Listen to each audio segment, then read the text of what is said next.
Okay, good win for our program on Saturday. As we talked about earlier last week, those wins at the Coliseum are hard to come by. Haven't been a lot of them for us through the years, and so to be able to come away with that win was big for us. Exciting game all the way down to the last play of the game. I mean, obviously, so very proud of Cole Becker for hitting that field goal. Proud of our team for hanging in there, handling adversity. Just kept playing. You know, there was a game of back and forth. We actually took control there, 28-14, late in the third, and had we been able to put one more on them, probably would have been a different story. But we wouldn't. They came surging back and ended up, like I said, going down to the last play of the game. So on to Oregon now. Really good football team. Very balanced, good offense, really good defense. So there is no weakness. They're a complete team. Hands down, the number one offense in the league as far as yards per game, 550 yards or somewhere in that neighborhood. Nearly, a bunch of points, nearly 50 points a game. Great quarterback, great leader, competitor. Like I said, balanced, about 230 rushing and 320 passing, leading the conference in rushing offense, which is, that is usually a really good thing for you when you can do that. But again, they're playing really good defense. They're top third of the league in pretty much every defensive category. So no weakness.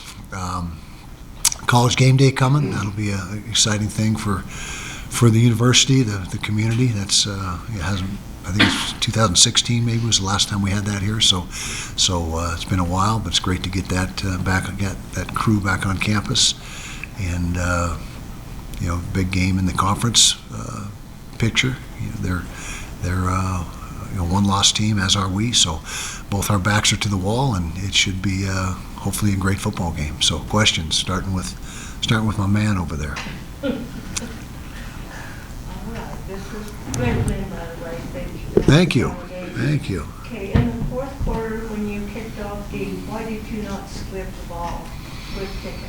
Well, we've been covering pretty good, and we ended up actually having a pretty good night overall. We kicked off 7 or 8 times, and actually did a good job on our kickoff coverage. Did a really good job in punt coverage till the very last one as well. That was one that had we not been able to win that game, that would have been the play of the game, that big punt return of theirs. But that was wise, because we had really done a good job of covering kicks and keeping them mostly inside the 25-yard line, and so that was the reason for that. How big a step forward did Bryson Barnes take in this game? Big step forward. He did. He seems to get better each week. He completed over 60% of his balls. We did have the one pick six that I know he would have wanted back, but did a very nice job of running the offense and taking care of the ball, except for the one play. And he just seems to continue to grow and develop, which is a good thing. That obviously is a big positive for us. With the C on his shoulder or his chest, indicating him as the captain, is that a player designation, or how does that work, especially mid-season? Good question. What we did with Brant and Cam not being available for the rest of the year, we've replaced them with 2 captains, Keaton Bills and Bryson, and they're Keaton's been in place. I probably should have mentioned that a couple weeks ago, because Keaton's been in place for a couple weeks, and then with the decision that again they were both not going to be able to be available, we elected I shouldn't say we, the players elected the captain, that's last captain spot, and so they will serve as acting captains for the rest of the season, along with Karenni and Cole. Looking at Sione Baki and his contribution to the offense, one thing that really kind of jumps out is his anticipation of how he's able to make his cuts and reads. How much of that is due to his experience on defense and kind of seeing things from a defensive player's perspective when he goes on to offense? Well, he was a really good offensive player in high school, so I don't think it's a lot predicated upon his defensive experience. I think it's just natural instinct and ability offensively, and he's just got a great feel for splitting defenders and making people miss, and also he has really good speed. I mean, you saw his top end. You've seen his top end the last few weeks, and so he's just got a skill set that is very conducive to being a good offensive player. And really, his primary skill is catching the ball. I mean, he was an outstanding receiver in high school. That was his primary position, and so it's been a big plus for our offense, to say the least, to have him over there. You'll continue to see him over there, and the impact he's made on offense is actually probably bigger than the impact he makes on defense, and he's one of the best safeties in the country, so that tells you how valuable he's been on offense for us. You said that Bryson seems like he's gotten better each week. Mm-hmm. Where do you see maybe the most improvement now relative to where he was earlier? I just think, the way he's operating now, and he never was not confident, but he seems very sure of himself and very confident in what he's doing, really taking charge, just running the team like a quarterback should run it. That it factor of being a leader on the field is really starting to manifest for him, and and obviously getting the full allotment of the number one reps now that we know the situation helped him last week as well. So combination of those things. Having some finality now, with Cam and Brand, just what does that do for you and your staff in the locker room, just not having those questions and not having to, wait till the end of the week, not having gas and picking up shovel? Yeah, well, we first of all, we certainly wish they could have been with us. I mean, they're really good players. They're two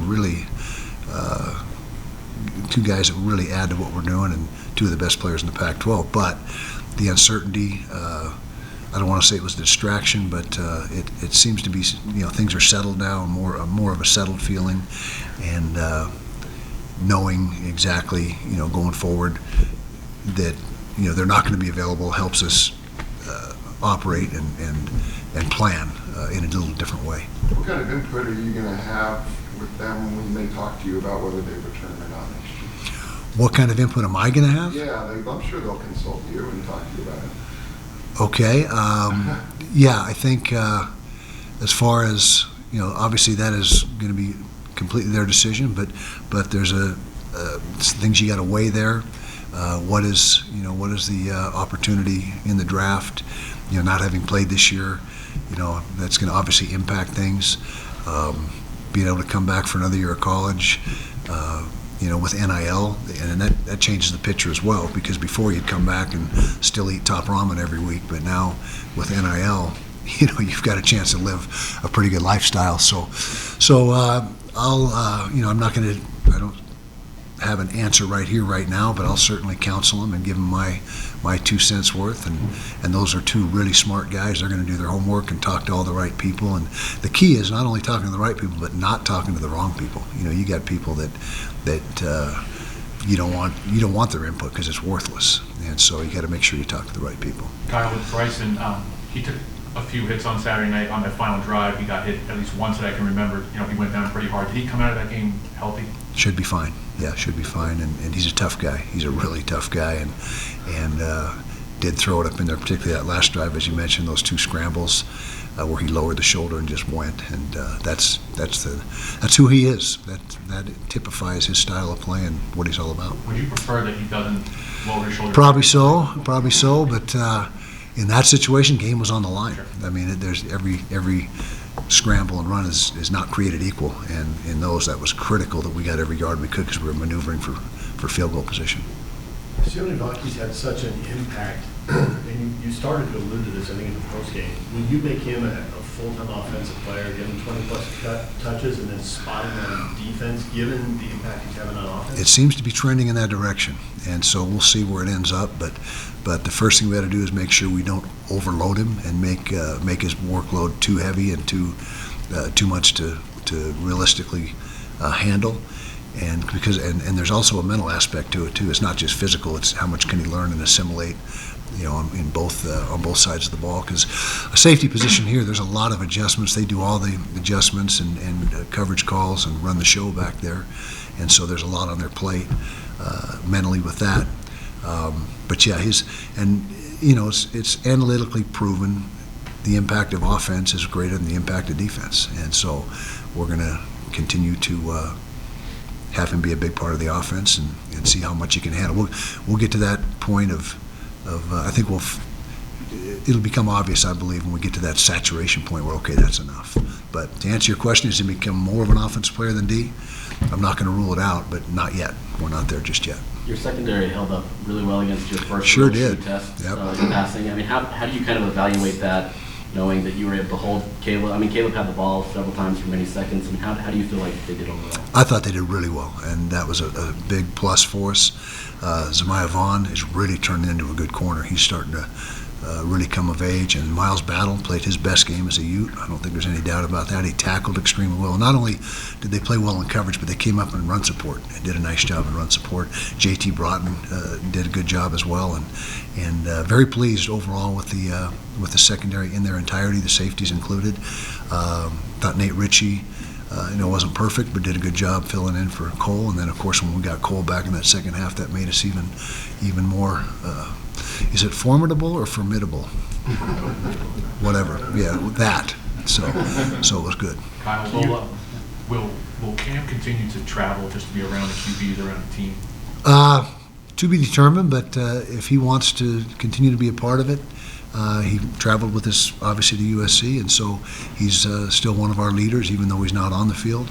And, some weeks there may be a restriction number that, we have to have. You can only have 74, and we may need a guy or two that, for whatever reason in the game plan, that could impact it.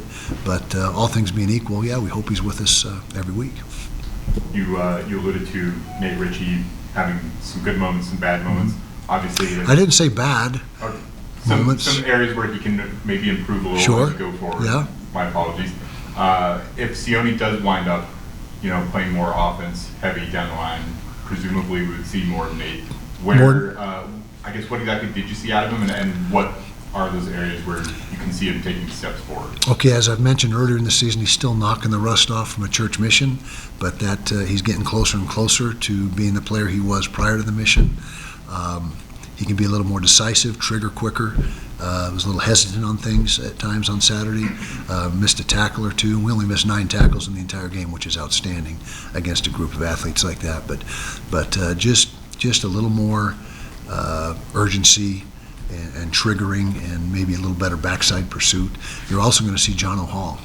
If we continue to use Sione more and more on John O'Hall is a really good player too, true freshman out of Texas. That because Nate is really more of a free, and Sione plays more of a strong safety for us.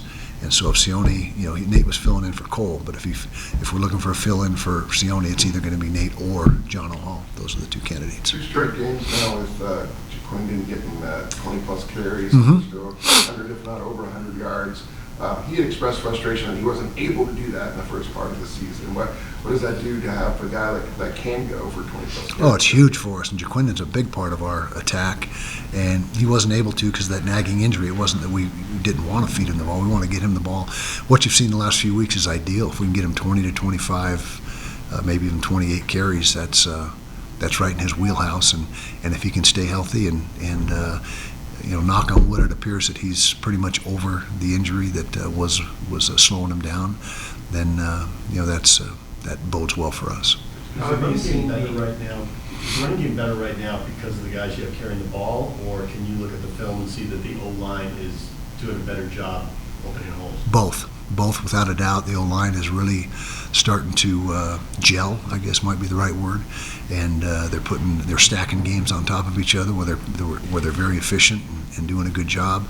And then Jaquindon back to 100%, and the addition of Sione have really helped that cause as well. So it's a combination of those things. Bo Nix has been ridiculously efficient. I think 78%, 19 1 interception. Yep. Is he maybe the best decision maker of all the great quarterbacks in this conference? He could be. I know right now he's the most pass efficient. There's a couple things you look at when you look at a quarterback statistically, the QBR, which tells you the whole picture, how they are running the football, passing the football, getting out of jams, avoiding sacks, and then just the pass efficiency number. Right now he's leading the conference pass efficiency wise. I think he's 180.